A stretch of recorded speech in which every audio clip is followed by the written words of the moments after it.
Ngayon ay araw ng Martes at maulang umaga nga na naman ang bumungad nga sa atin. Wala pa rin ang pasok ang mga bata dahil sa walang tigil na pag-uulan. Bali nagbawas nga lang pala ako ng mantika dito sa may kawali na pinagprituhan ko nga ng itlog dahil magpiprito nga ako ng 4 na pirasong tuyo. Bali 4 na piraso nga lang din ang ipiprito ko dahil kaming dalawa lang naman ni Daddy Pong ang mag-uulam nito. Ayos na nga sa mga bata ang pritong itlog na ulam nila at hindi nga nila gusto itong tuyo. Si Ate Jamira ay nag-uulam nga siya ng pritong dilis pero nitong tuyo ay ayaw niya. Nagtalbos nga din pala si Daddy Pong ng kamote pangdagdag nga sa aming ulam ngayong umagahan.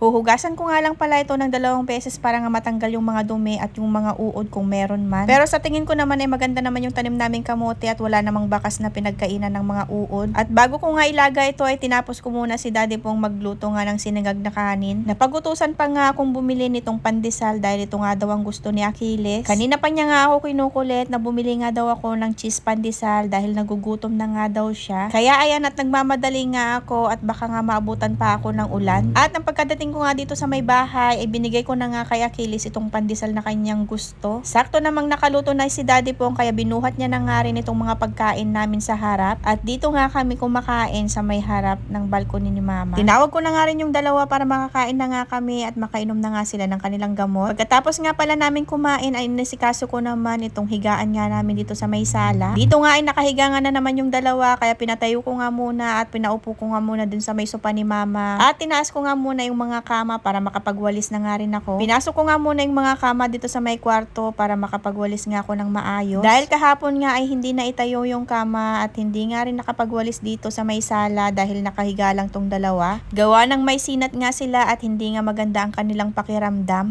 Pero kita nyo naman ngayon at naghaharutan nga na naman sila na parang hindi nga galing sa may sakit. At dahil nag-uulan nga ngayon ay napuno nga ng mga putik itong mga tsinelas namin. Kaya naman kinolekta ko na nga itong mga tsinelas dito at malabhan nga sa likod. Ito naman ang hindi nga maganda kapag nag-uulan dahil parang napakadugyot lahat ng gamit. Pagkakuha ko nga ng mga tsinelas ay sabi ko nga kay Daddy Pong nawalisan niya na nga rin dito sa may paligid. Naglagay na nga rin pala ako ng konting sabon dito sa may batya at dito ko na nga brinash yung mga tsinelas. Pagkatapos ko nga ang labhan ay pinaayos ko na nga dito sa may upuan ang mga tsinelas kay Daddy Pong. Makaraan ng isang saglit nga lang ay tumigil na nga rin ang pag-uulan. Medyo lumiwanag na nga rin ang kalangitan at hindi pa nga rin tayo nakakapagpatuyo ng mga labahin natin nung nakaraang araw. Agad ko na nga rin nilabas itong mga short na nilaban ko nga kahapon at isinampay ko na nga dito sa may labas. Na kahit wala pang ang araw at least nahahanginan nga sila dito at matutuyo nga sila kahit papano. At nagrereklamo na nga rin itong si Daddy Pong na wala na nga siyang maisuot na boxer short. Sa dami kong nilabhan ay 2 sampayan pa nga itong nagamit ko para maisampay ko nga lahat ng short na nilabhan ko. Pagkatapos ko nga magsampay ay binuhat ko na nga rin itong basket. Yun lang mga me for today's mini vlog. Thank you for watching. God bless. Bye-bye!